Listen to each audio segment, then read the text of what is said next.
Welcome to MH education. हमारे अतीत कक्षा 6 हिस्ट्री का अध्याय नंबर 2। चलिए शुरू करते हैं। आखेट खाद्य संग्रह से भोजन उत्पादन तक। तुषार की रेल यात्रा। तुषार अपने एक रिश्तेदार की शादी में दिल्ली से चेन्नई जा रहा था। रेल में उसे एक खिड़की वाली सीट मिल गई, जहां से वह बाहर का नज़ारा देखने में मग्न हो गया। तेज दौड़ती हुई गाड़ी से उसने देखा कि पेड़ पौधे, घर, खेत खलिहान बड़ी तेजी से पीछे की ओर छूटते चले जा रहे थे। तभी उसके चाचा ने उसके कंधे पर हाथ रखकर कहा, पता है, लोगों ने मात्र 150 साल पहले से यात्रा करना शुरू की थी। बस तो इसके कुछ दशक बाद आई। तुषार सोचने लगा कि जब लोगों के पास आने जाने के लिए तेज रफ्तार वाली सवारियां नहीं थी, तो क्या वे यात्रा ही नहीं करते थे? क्या वे सारी जिंदगी एक ही जगह पर बिता दिया करते थे? नहीं, ऐसी बात नहीं थी। आरंभिक मानव आखिर वे इधर से उधर क्यों घूमते थे? हम उन लोगों के बारे में जानते हैं जो इस उपमहाद्वीप में 20 लाख साल पहले रहा करते थे। आज हम उन्हें आखेटक खाद्य संग्रह के नाम से जानते हैं। भोजन का इंतजाम करने की विधि के आधार पर उन्हें इस नाम से पुकारा जाता है। आमतौर पर खाने के लिए वे जंगली जानवरों का शिकार करते थे, मछलियाँ और चिड़िया पकड़ते थे, फल मूल दाने पौधे पत्तियाँ अंडे इकट्ठा किया करते थे। आखेटक खाद्य संग्रह के समुदाय के लोग एक जगह से दूसरी जगह पर घूमते रहते थे। ऐसा करने के कई कारण थे। पहला कारण यह कि अगर वे एक ही जगह पर ज़्यादा दिनों तक रहते तो आसपास के पौधों, फलों और जानवरों को खाकर के समाप्त कर देते थे। इसीलिए भोजन की तलाश में उन्हें दूसरी जगह पर जाना पड़ता था। दूसरा कारण यह है कि जानवर अपने शिकार के लिए या फिर हिरण, मवेशी अपना चारा ढूंढने के लिए एक जगह से दूसरी जगह पर जाया करते थे। इसीलिए इन जानवरों का शिकार करने वाले लोग भी इनके पीछे पीछे जाया करते होंगे। तीसरा कारण यह है कि पेड़ और जो पौधे हैं उनमें फल फूल अलग अलग मौसम में आते हैं।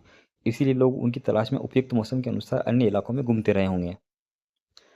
और चौथा कारण यह है कि पानी के बिना किसी भी प्राणी या पेड़ पौधे का जीवित रहना संभव ही नहीं होता। और पानी झीलों, झरनों तथा नदियों में ही मिलता है। यद्यपि कई नदियों और झीलों का पानी कभी सूखता नहीं। कुछ झीलों और नदियों में पानी बारिश के बाद ही मिल पाता है। इसलिए ऐसी झीलों और नदियों के किनारे बसे लोगों को सूखे मौसम में पानी की तलाश में इधर उधर जाना पड़ता होगा। आरंभिक मानव के बारे में जानकारी कैसे मिलती है? पुरातत्वविदों को कुछ ऐसी वस्तुएं मिली है जिनका निर्माण और उपयोग आखेटक खाद्य संग्रह के रूप में किया करते थे। यह संभव है कि लोगों ने अपने काम के लिए पत्थरों, लकड़ियों और हड्डियों के औजार बनाए हों। इनमें से पत्थरों के औजार आज भी बचे हैं। इनमें से कुछ औजारों का उपयोग फल फूल काटने, हड्डियां और मांस काटने, पेड़ों की छाल और जानवरों की खाल उतारने के लिए किया जाता था। कुछ के साथ हड्डियों या लकड़ियों की मुट्ठे लगाकर भाले और बाण जैसे हथियार बनाए जाते थे। कुछ औजारों से लकड़ियां काटी जाती थीं। लकड़ियों का उपयोग ईंधन के साथ साथ झोपड़ियां और औजार बनाने के लिए भी किया जाता था। यहाँ पर चित्र में आप देखेंगे पत्थर के औजारों का उपयोग बाएं किसान के जो जो इंसान लोग हैं, इंसानों के खाने की योग्य जड़ों को खोदने के लिए किया जाता था। और दूसरी बात, दाएं तरफ हम देखें सीधे हाथ की तरफ जानवरों की खाल से बने वस्त्रों को सिलने के लिए इसका उपयोग किया जाता था। रहने की जगह निर्धारित करना। मानचित्र 2 को देखो। चलो हम देखते हैं मानचित्र 2 को। ये मानचित्र हमारे पास में है। ये मानचित्र हमने देखा है। अब क्या कहा गया, आगे पढ़ते हैं। लाल त्रिकोण वाले स्थानों वे पूरा स्थल है जहाँ पर आखेटक खाद्य संग्राहकों के होने के प्रमाण मिले हैं। यानी जहाँ जहाँ आप लाल चिन्ह देख रहे हो, इन लाल चिन्हों के बारे में बताया गया है। और ये लाल चिन्ह बता रहे हैं पूरा पाषाणकालिक पूरा स्थल है। यहाँ पर हमें बताया गया है कि खाद्य संग्राहकों के जो प्रमाण मिले हैं। इनके अलावा और भी जगह हैं जहाँ पर हमें आखेटक खाद्य संग्राहक मिलते हैं। मानचित्र में सिर्फ कुछ गिने चुने स्थान ही चिन्हित किए गए हैं। कई पुरा स्थल नदियों और झीलों के किनारे पाए गए हैं। चूंकि पत्थर के उपकरण बहुत महत्वपूर्ण थे, इसलिए लोग ऐसी जगह पर ढूंढते थे जहां अच्छे पत्थर मिल सके। भीमबेटका, अच्छा पूछा जा सकता है भीमबेटका कहाँ पर है, जिसको अपन आधुनिक मध्य प्रदेश में बता सकते हैं। इस पूरा स्थल पर गुफाएं व कंदराएं मिली हैं। लोग इन गुफाओं में इसलिए रहते थे क्योंकि यहाँ उन्हें बारिश, धूप और हवाओं से राहत मिलती थी। ये गुफाएं नर्मदा घाटी के पास हैं। कौन सी गुफाएं नर्मदा घाटी के पास हैं? तो भीमबेटका की गुफाएं। क्या तुम बता सकते हो कि रहने के लोगों ने यह स्थान क्यों चुना होगा? शैल चित्र, शैल चित्रकला, इनमें हमें क्या पता चलता है? एक शैल चित्र का आप चित्र देखेंगे, इस चित्र के बारे में पता करें और बताएं। जिन गुफाओं में लोग रहते थे उनमें से कुछ के दीवारों पर चित्र मिले हैं। इनमें कुछ सुंदर उदाहरण मध्य प्रदेश और दक्षिण उत्तर प्रदेश की गुफाओं से चित्र मिले हैं। इनमें जंगली जानवरों का बड़ा कुशलता से सजीव चित्रण किया गया है।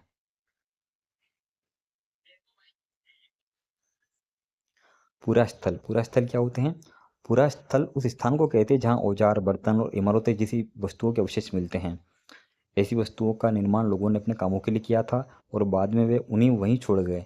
ये ज़मीन के ऊपर, अंदर, कभी कभी समुद्र के और नदी के तल में पाए जाते थे। इन पुरास्थलों के बारे में आपको अगले अध्याय में जानकारी मिलेगी। आग की खोज, मानचित्र 2 में कुंडुल गुफा ढूंढे। चित्र जो है वो मानचित्र पृष्ठ 13 पर है, जिसको हम अभी देख के आए थे। चलो हम कुंडुल गुफा को एक बार फिर तलाश करके आते हैं कि कुंडुल गुफा है कहाँ।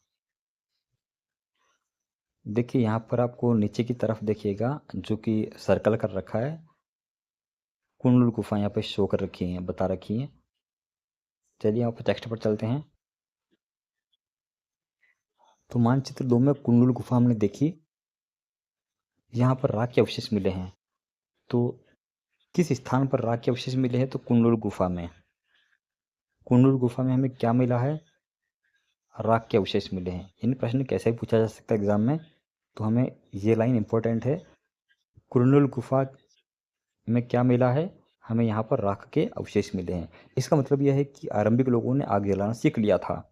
आग का इस्तेमाल कई कार्यों के लिए किया गया होगा, जैसे कि प्रकाश के लिए, यानी उजाला करने के लिए, मांस भूनने और खतरनाक जानवरों को दूर भगाने के लिए। इन सभी का इस्तेमाल जो है हम करते थे। मतलब प्रारंभिक मानव जो है उन्होंने किया, आग की खोज उन्होंने कर ली थी। आज हम आग का उपयोग किस लिए करते हैं? नाम और तिथियां। हम जिस काल के बारे में पढ़ रहे हैं, पुरातत्वविदों ने उनके बड़े बड़े नाम रखे हैं। आरंभिक काल को वे पुरा पाषाण काल कहते थे। यह दो शब्दों से बना, पुरा यानी प्राचीन और पाषाण यानी पत्थर।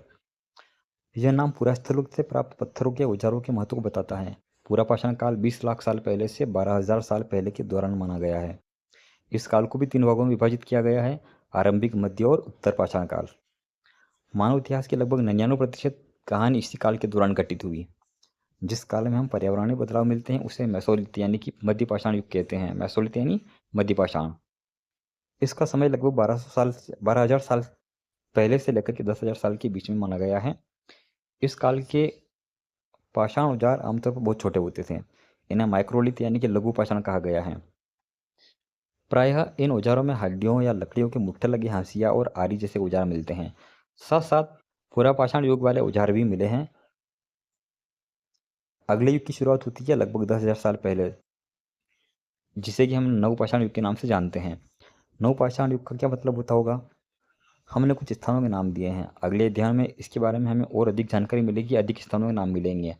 अक्सर हम पुराने स्थानों के लिए उन नामों का प्रयोग करते हैं जो आज प्रचलित हैं, क्योंकि हमें ज्ञात नहीं कि उस काल में उनको हम क्या कहते होंगे। बदलती जलवायु, लगभग 12,000 साल पहले दुनिया की जलवायु के बारे में हम अगर जानकारी प्राप्त करें तो काफ़ी बड़े बदलाव हमें देखने को मिलते हैं और धीरे धीरे गर्मी बढ़ने लगी।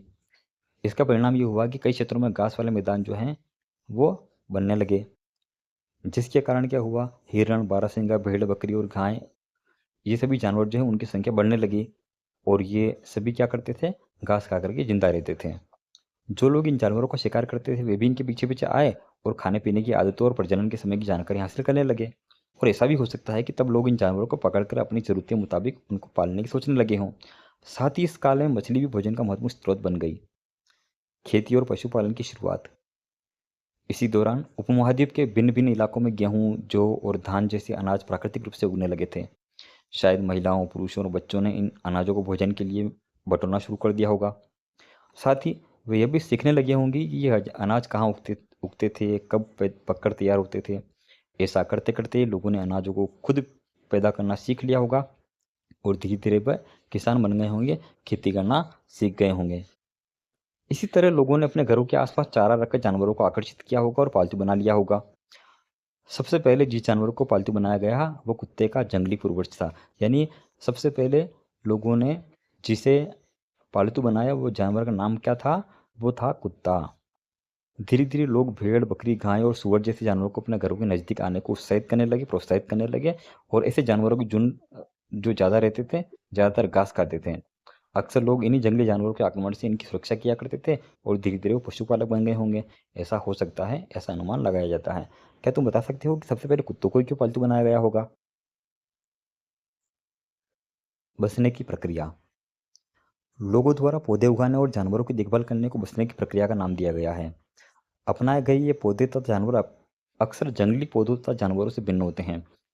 इसकी वजह यह हो सकती है कि बसने की प्रक्रिया की दिशा में अपनाए गए पौधों या जानवरों के लोग चयन करते थे। उदाहरण के लिए अगर हम देखें तो उन्हीं लोगों या जानवरों को वो चुनते थे जिनके बीमार होने की संभावना कम हो। इसके अलावा लोग उन्हीं पौधों को चुनते हैं जिनसे बड़े दाने और अनाज पैदा होते हैं। साथ ही जिनकी मजबूत डंठलें अनाज के पके दानों के भार को संभाल सकती हों, ऐसे पौधों के बीजों को संभाल कर रखा जाता ताकि फिर कभी उगाने के लिए उनको सुरक्षित रखा जा सके, ताकि दोबारा कभी उनको उनके गुण सुरक्षित रह सके और उन्हें दोबारा कभी उगाया जा सके।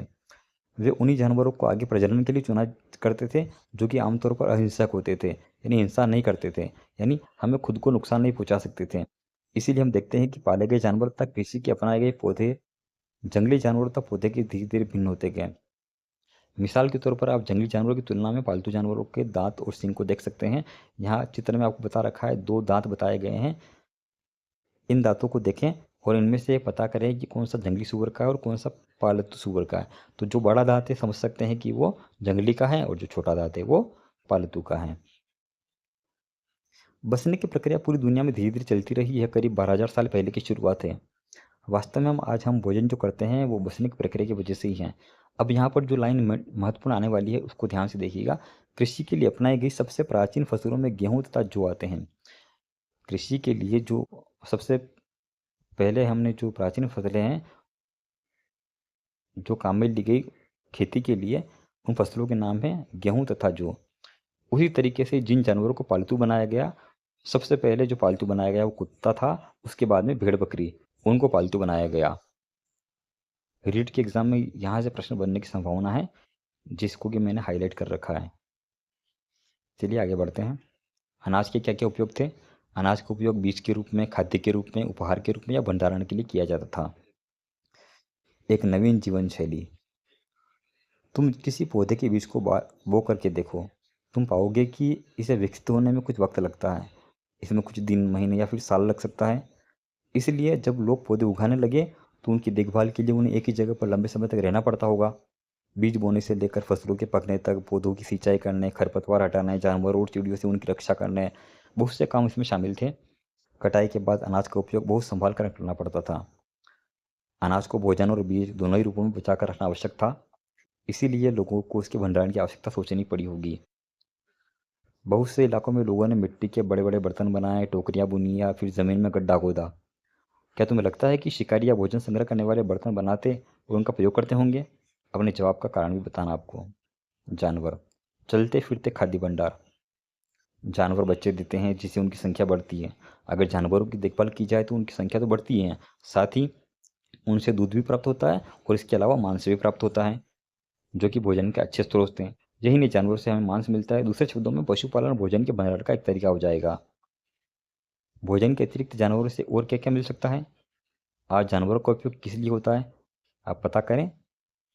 आओ आरंभिक कृषकों और पशुपालकों के बारे में कुछ जानकारी प्राप्त करते हैं। मानचित्र 2, प्रश्न संख्या 13 हमने देखा था। क्या तुम्हें कई नीले वर्ग दिखाई दे रहे हैं?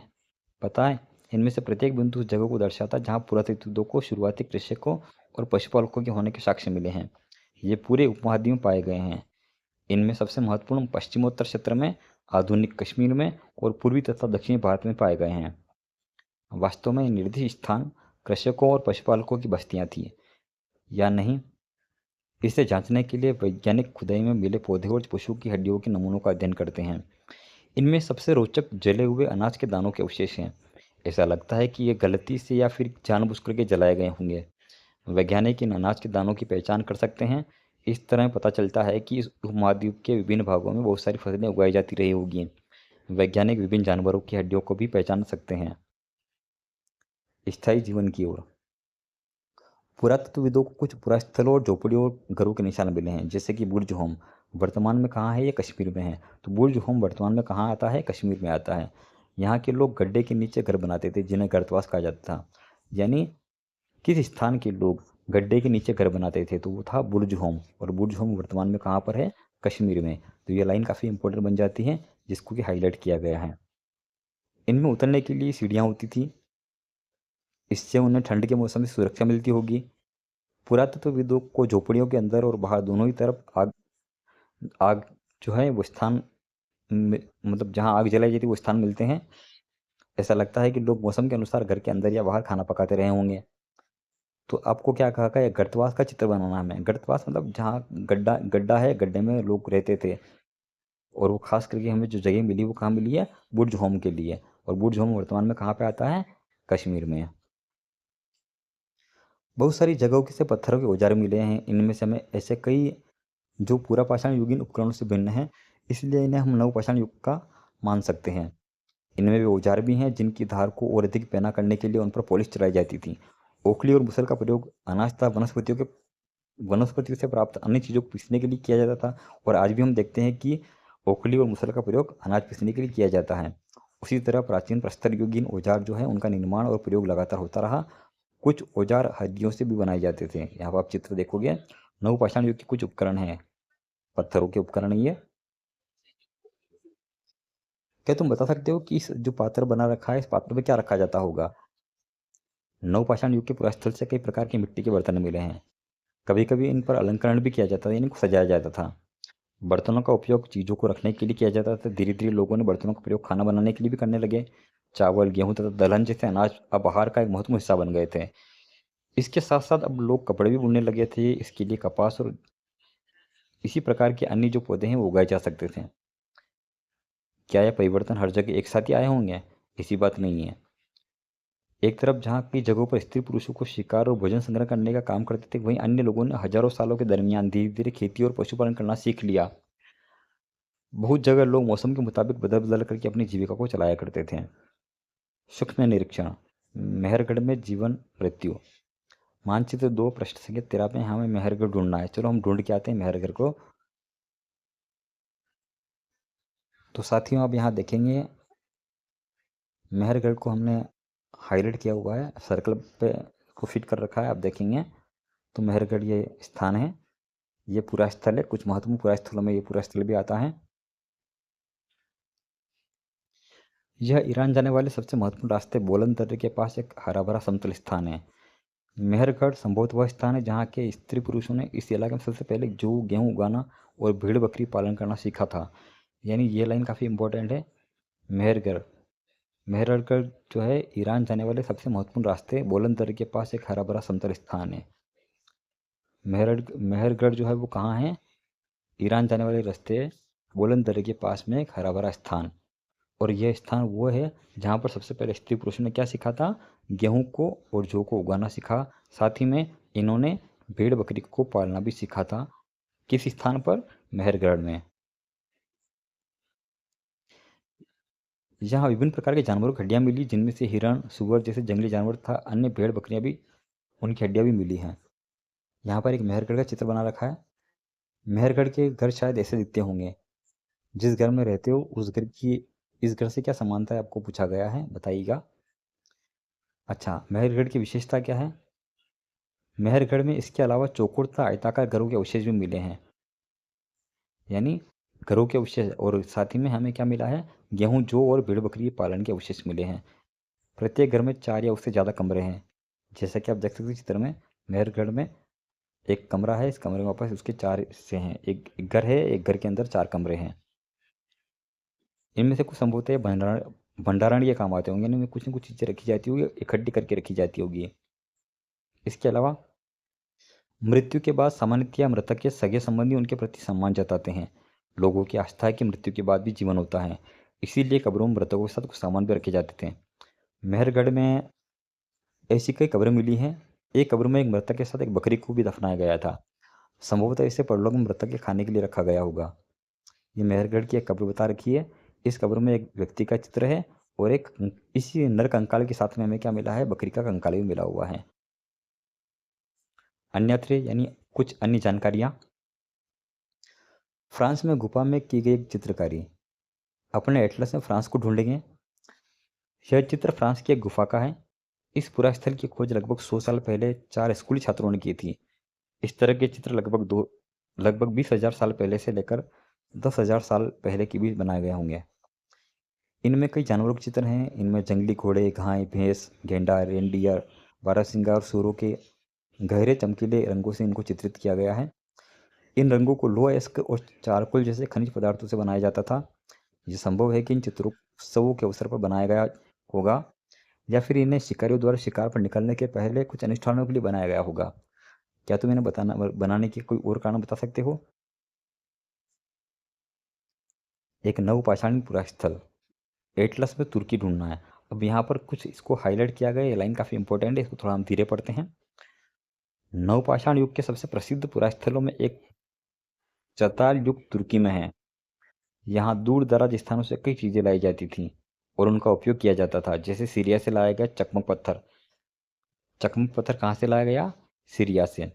लाल सागर की कोड़ियाँ, तो कोड़ियाँ कहाँ मिली है हमें? कोड़ियों के अवशेष कहाँ से मिले हैं? लाल सागर से। और भूमध्य सागर से क्या मिला हमें? सीपियाँ मिली हैं। ध्यान रहे कि उस समय तक पहिए वाले वाहन का विकास नहीं हुआ था। लोग सामान को खुद जानवरों की पीठ पर लाद कर ले जाया करते थे। बताओ कोड़ियों तथा सीपियों का क्या उपयोग होता होगा? ठीक है, इस तरीके से हमारा चैप्टर फिनिश होता है। यहाँ पर जो चीज़ इंपॉर्टेंट थी हमने इसको हाईलाइट करके बताया है। इस पार्ट में कुछ ज़्यादा चीज़ तो इंपॉर्टेंट नहीं है, लेकिन जो चीज़ इंपॉर्टेंट है उसको हमने हाईलाइट करके दिखा दिया है। Thanks for watching the video.